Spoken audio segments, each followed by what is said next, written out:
Đấy, hôm nay anh em ta rảnh đi suối đi kích cá này, mang mì tôm đi này. Con nồi chảo thủ. Kia mang nồi, cóng nồi còng lưng luôn.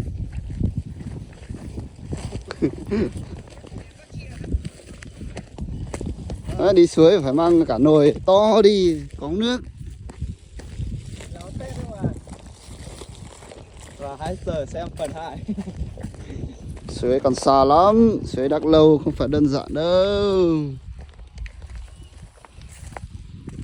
Còn đi 2 cây số nữa mà xuống dốc không.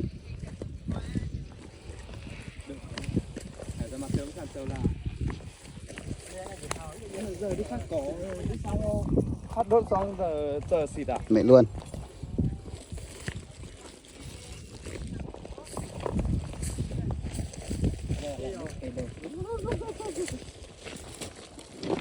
Nói tiền lâu lâu à.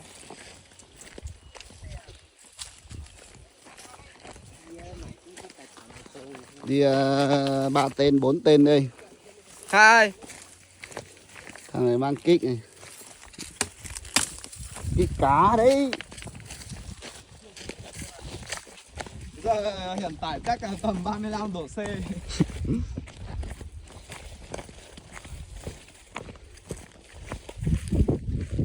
Hôm nay chuẩn bị gió nó ngừng đi ở đây nhỉ.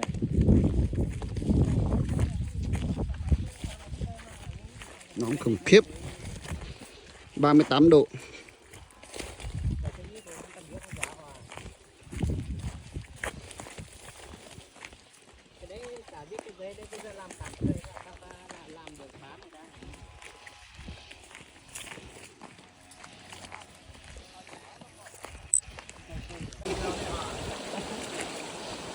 Hỏi với bữa mình gì béo gì cao tu đảm bao nhỉ, nhắn liều à.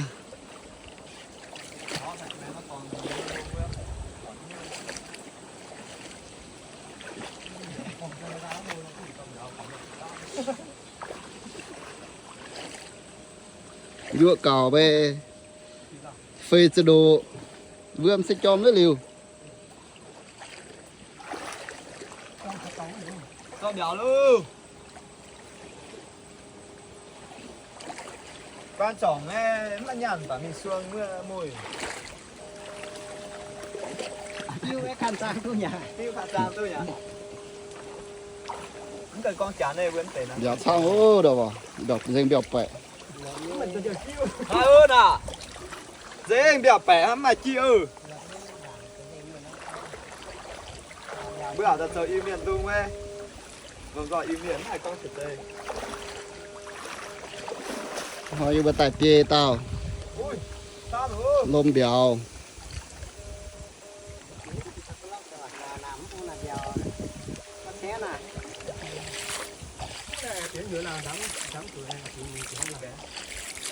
Có ư. Ui, cái kìa. Ui, sao hổ. Ui, tàu hổ, nước cay. Ồ. Nhiều cao mới tao giáo hồ quá. Yêu cao à, sao nồng bật đố giáp rồi xịt tu nang còn. Dán cái phát fan này. Mà gì đi à lên mà. Gì đi à lên tới sao hồ ấy. Cái gì hắn nhản. Ôi bà với tao ấy bữa cao mày mới dấn cho. Nào ơi. Danh béo nhá. Này.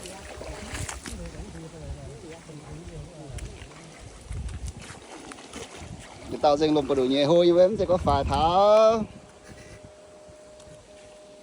Thế thôi để tao đổi nhé ha. Vô mình cao là thảo tổng cho nhận luôn. Tổng cho nhận như cho mày nó thác hài vừa.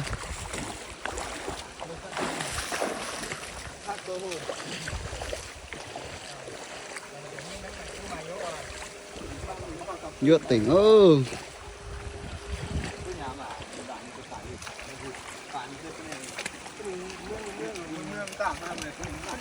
Cao điểm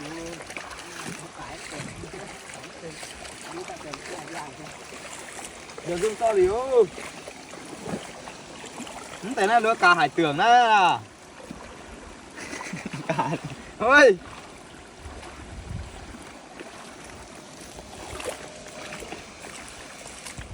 Cái này làm phao cũng được này nhỉ. Cái này mình buộc mấy cái xong mình làm phao. Làm giò. Ui rồi. Đây là nó này.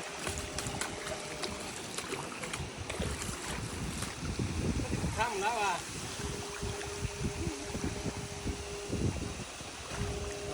Trùng vàng bé béo xăm tình. Giờ họ cho bữa dùn quan rắn liều ấy, cái gì tại piu thì suốt. Con to béo con gì béo con xăm từ cao nhiêu à. Đây lá này. Ăn mẹ nhà này chém mẹ. Đổ cái ham thuê mình top đi cả chị mình ơi. Nhiều à. Ôi ôi này thì ngại gì lắm. Tôi ăn à? Ta chú tải thế cái này đó. Không bảo là mưa đấy. Em tay bắt cái này. Chưa kìa. Tuyệt lao. Nhiều hoa tài và tội là chủ sĩ tài. Nhắn liều phải tù với chú nhắn. Hoa với nhắn liều béo rồi. Quá xăm nhỉ. Nhưng mà có phun tính hoa như gì cái này làm tầm ít bữa tao hay nhá bảm cái gì làm là tôi là phải hình tao nhận dẫn liều như mà tao.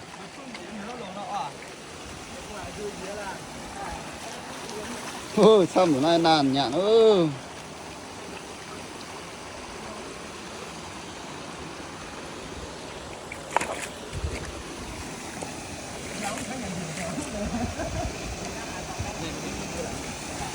Mà duyên tệ.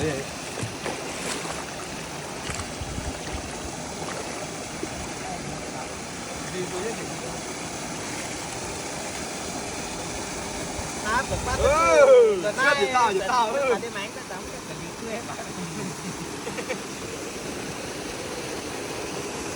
Quê béo anh nhận điểm đấy.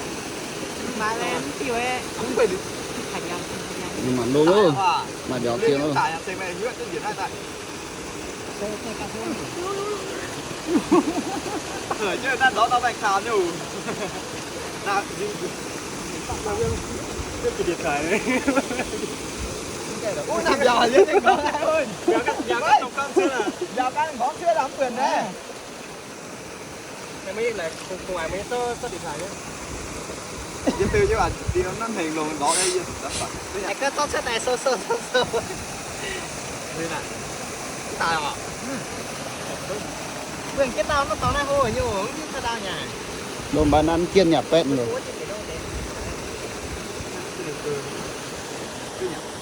Thử cả. Làm gì nhá, em luôn hả? Đây ít tàu lôm béo. Béo như này cái đĩa bánh đĩa nên khang suốt. Nó tàu đô nhiều. Hại thôi. Béo phải làm gì là? Phải. Anh Hải cao hả nhỉ? Anh Hải thì tao. Cái đĩa tàu nó khang suốt, giống khang suốt. Béo khang nhàn điển. Lúc vừa em tiền tu à? Mấy cái đĩa này có mày này bẻ cái đĩa là. Nào. Đĩa. Chưa nhé, cái đĩa bẻ là bên trái này. Đĩa mà không quyền đi. Nếu mà cái đĩa nó tòng ở lôm là cái đĩa phải này, cái đĩa. Béo phải nhận điểm đâu. Vào trong ngoài ha, phải nói gì đó là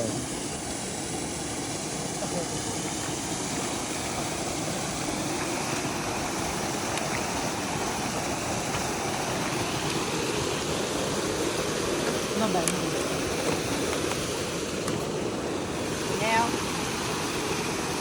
nghe thấy cá nói không?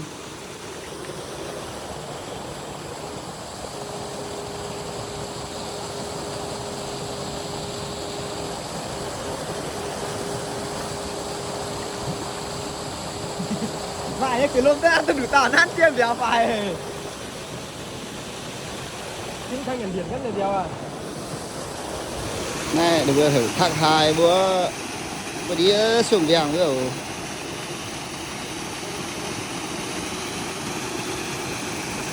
rồi mẹ giàu xin đâu tổ mà luôn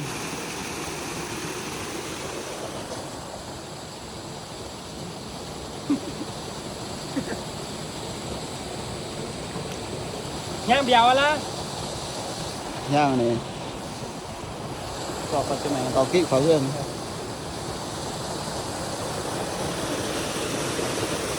có cái lấy gì xem này nha mấy cái này không biết có hố không nhở gió có đâu có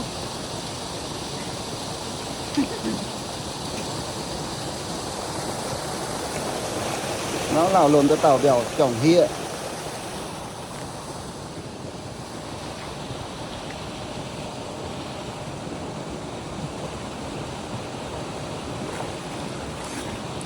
cảm thấy tàu phun cho tụi bèo nhớ nàng liu nhà tao nhà nàng á cho tụi chiều nhổ đùng đấy cũng cha vậy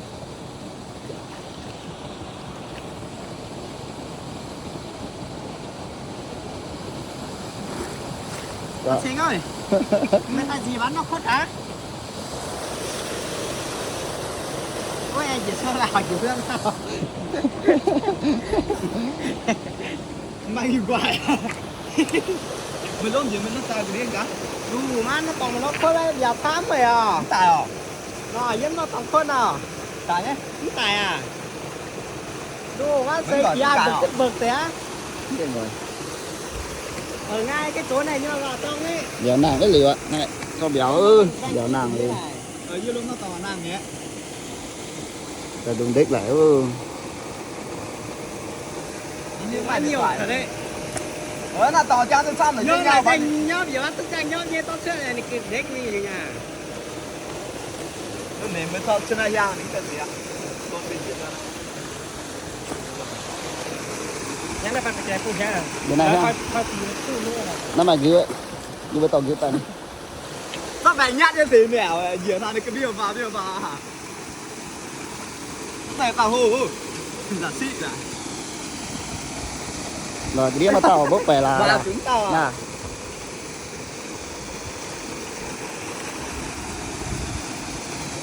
ôi rồi lùm cao tốt xong rồi ạ cứ quá nhiều thật nhưng mà đéo chết đấy giờ có thể thành thì thật như cả gì đó lý là đóng tải à sáng này à ăn cái này bây giờ phụ mình ngủ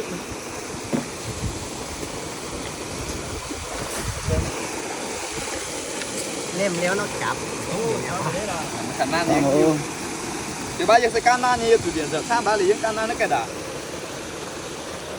ôi này bây giờ gì à châu nhãn ha về gì có về sự tôi đuôi về gì cái là chăm như thế này làm nhãn này nhưng mà dành cá sạch nhớ nó tập chiêm à mình ăn ăn tiên nó mất tên rồi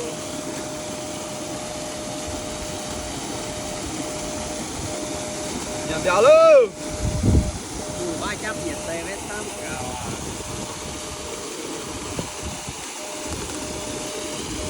anh đã tầm nó còn ngao thế ơi những thứ này bị hang béo ạ hang tàng lười đàn mà châu nhãn ơ nó mà béo vào phá tao vào đá đây anh em ta chuẩn bị nấu cá ăn đây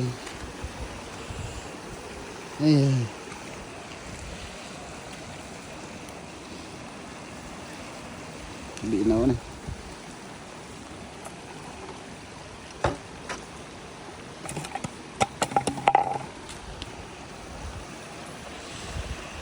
nhớ nhỏ lắm cá thì nhiều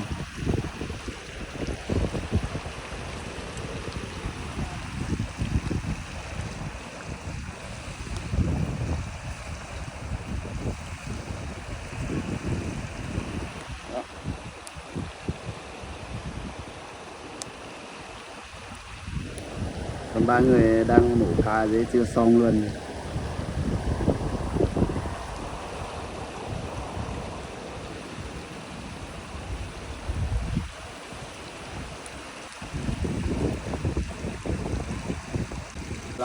là là mì tôm ní. Đấy anh em mì tôm này, lẩu cá nhưng mà lẩu mì tôm Nướng cho vẫn có cả đây. thầu đây này Cá thầu. đây, ui rồi ôi. Cá gì đây này.